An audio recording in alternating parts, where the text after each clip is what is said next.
कथा में सर्वप्रथम संकीर्तन क्यों होते हैं?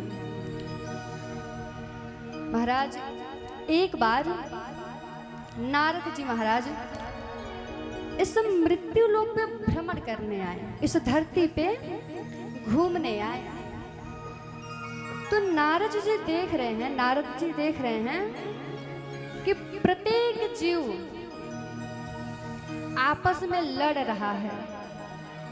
क्यों लड़ रहा है? सबका प्रश्न यह है कि भगवान रहते कहाँ हैं? अच्छा, आप लोगों को पता है भगवान कहाँ रहते हैं? पता है भगवान रहते कहाँ हैं? माता जी आप लोग से पूछ रहे हैं, आप लोगों को पता है भगवान कहाँ रहते हैं? पता है? पता है?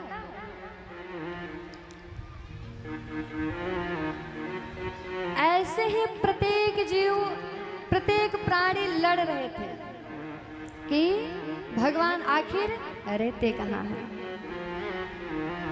हाँ देखिए, यहाँ पे पिताजी लोग बात कर रहे हैं खूब। कथा में आगे बैठ कर के आप लोग बात करिएगा, फिर आपके भक्तगण ये भी लोग देखेंगे, कहेंगे कि जब आगे बैठ के सब कोई बात करे तो हम लोग भी क्या, हम लोग तो छुपे हुए हैं, है ना। तो महाराज एक बात बताएं आपसे, कल्प कल्पांतर युग युगांतर का जब भाग्य उदय होता है ना, तो हमें कथा में बैठने का सौभाग्य प्राप्त होता है। आप लोग अपने मन से सोच रहे होंगे कि हम कथा में आए हैं सुनने, आप नहीं आए हैं, ठाकुर जी बुलाए हैं तब आप आके कथा पंडाल में बैठे हैं। ये ठाकुर जी का स्वयं वाक्य है कि बाके बिहारी के आगम को बाके बिहारी सजोते हैं। बाके बिहारी के आगम को बाके बिहारी सजोते हैं, और कथा पंडाल में वही आते हैं जिन्हें स्वयं बाके बिहारी बुलाते हैं।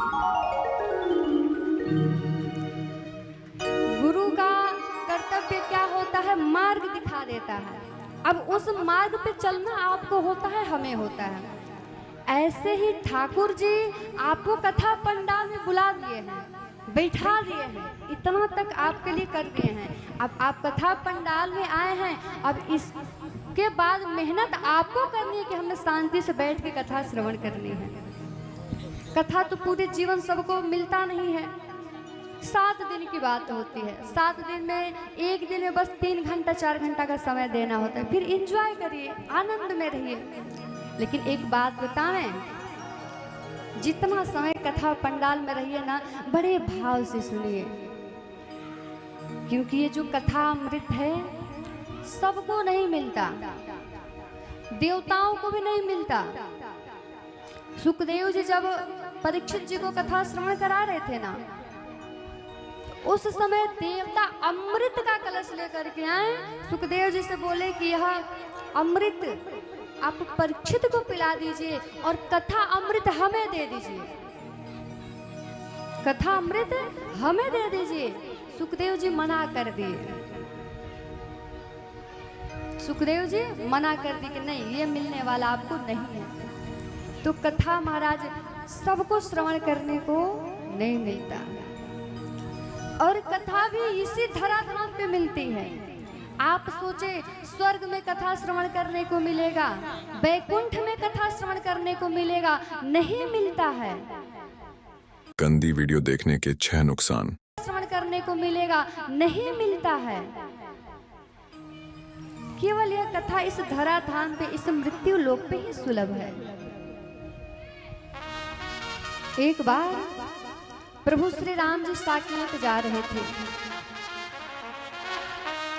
और जब साकेत जा रहे थे, हनुमान जी से बोले, हनुमान मेरे साथ साकेत चलोगे? मेरे साथ साकेत चलोगे? हनुमान जी बोले, प्रभु आपके साथ चलूंगा तो क्या आपकी कथा श्रवण करने को मिलेगी?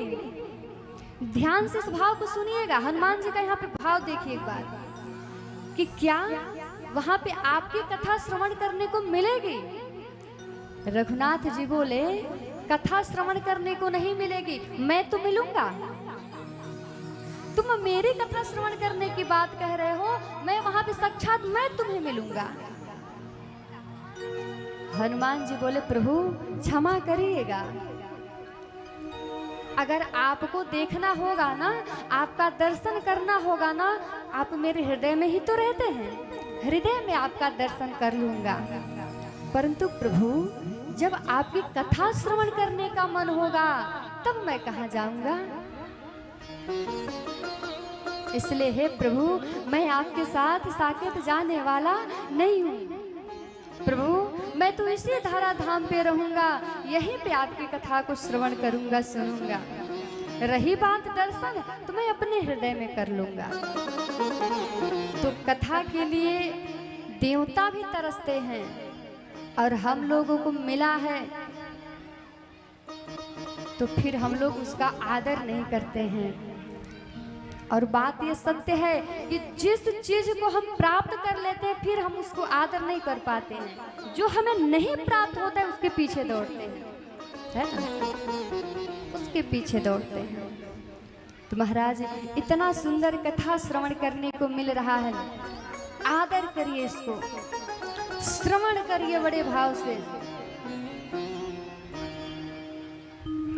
राम कथा श्रवण करने से होता क्या है, राम कथा के अधिकार, राम कथा के अधिकारी को जिनकी सत्संग गति अति प्यार, जिनका संगति अच्छा हो वही कथा भी श्रवण कर सकता है। आप बोले यहाँ पर देवता आकर के कथा श्रवण करने, अधिकारी होना पड़ता है।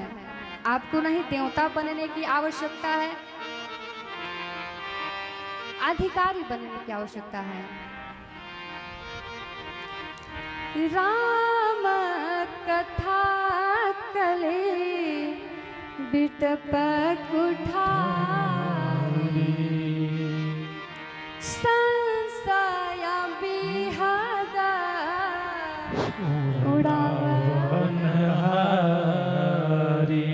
अंदर के संशय को खत्म कर देता है।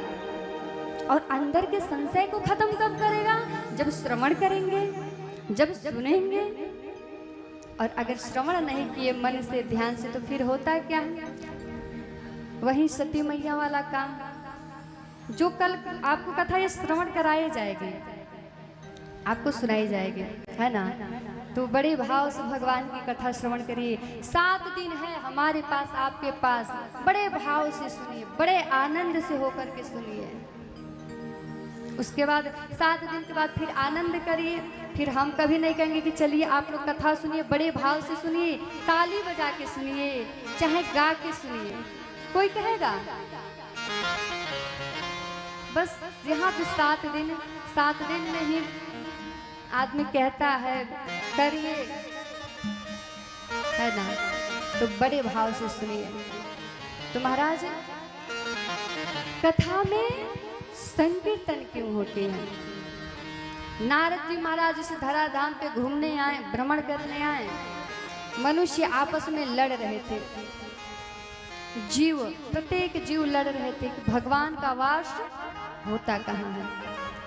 कोई कह रहा है भगवान तो मंदिर में रहते हैं, कोई कहता है भगवान मंदिर में रहते हैं, मंदिर में रहते हैं तभी तो हम पूजा करने जाते हैं।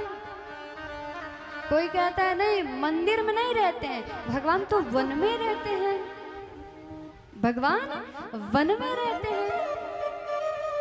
कोई कहता है नहीं वन में भी नहीं रहते हैं, संतों के हृदय में रहते हैं। कोई कहता है संतों के हृदय में रहते हैं। और किसी का जवाब आता है कि अरे हरि व्यापक सर्वत्र समाना, हरि तो हर जगह एक समान रूप से व्यापक हैं, समाये हुए हैं। जब ये नारद जी सुने कि अरे ये प्राणी लड़ रहे हैं कि भगवान रहते कहाँ हैं, नारद जी उदास हो गए कि मैं भी सदैव नारायण नारायण नारायण जपता रहता हूँ, आखिर मेरे स्वामी रहते कहाँ हैं, उनका निरंतर सदैव दर्शन कहाँ पे होगा। हाय गर्मी, वहां भगवान को दर्शन कैसे कर पाया जाएगा। उदास हो गए और भगवान नारायण के पास पहुंचे। उदास हुए, भगवान नारायण नारद जी को देखे तो पूछे कि हे नारद, तुम इतना उदास क्यों हो? तुम्हारा मन इतना खिन्नचित कैसा है? क्यों उदास हो इतना? नारद जी कहते हैं कि प्रभु स्वामी, मैं सदैव आपके नामों का उच्चारण करता रहता हूँ, सदैव जपता रहता हूँ नारायण नारायण नारायण नारायण। परंतु प्रभु मेरे मन में एक प्रश्न उठ रहा है, मेरे मन में एक प्रश्न है। मैं उदास इसलिए हूँ कि स्वामी आपका हमेशा दर्शन होगा कहाँ? आप सदैव रहते कहाँ हैं? भगवान नारायण बोले कि हे नारद, बड़ा सुंदर प्रश्न किए हो। अब ध्यान से सुनो और आप लोग भी बड़े ध्यान से सुने कि भगवान रहते कहाँ हैं। महाराज नारायण नारद जी से कहते हैं कि हे नारद, वैसे तो मैं हर जगह व्यापक रहता हूँ, हर जगह समाहित रहता हूँ, परंतु मेरा मन कभी कभी उदास हो जाता है। मंदिर में वास करता हूँ, संतों के हृदय में वास करता हूँ, ब्राह्मणों के हृदय में वास करता हूँ, भक्तों के हृदय में वास करता हूँ, परंतु मेरा मन कभी कभी उदास हो जाता है वहाँ पे।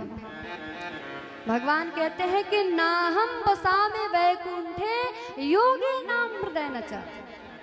नाहम मतलब नहीं, वसामी मतलब बसता हूँ, वैकुंठ यानी वैकुंठ में, मैं सदैव वैकुंठ में वास नहीं करता। योगी नाम हृदय नचा, ना ही तो मैं योगियों के हृदय में सदैव वास करता। फिर कहाँ वास करते हैं सरकार? तो मद भक्ता यत्र गायंती। मद मतलब मेरा, भक्ता यानी भक्त, गायंती यानी गाते हैं। जहां मेरा भक्त मेरा गायन करते हैं, तत्र तिष्ठति नारद। तत्र यानी तहां, तिष्ठति मतलब रहता हूँ, नारद यानी हे नारद। तो जहां मेरा भक्त मेरा गायन करते हैं, संकीर्तन करते हैं, भजन करते हैं, कथा सुनते हैं, हे नारद मैं वहीं वास करता हूँ।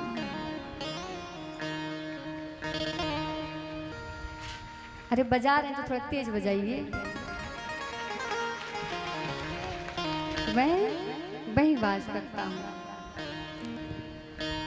तो महाराज कथा में जब कथा प्रारंभ होती है, सर्वप्रथम हनुमान चालीसा होती है। हनुमान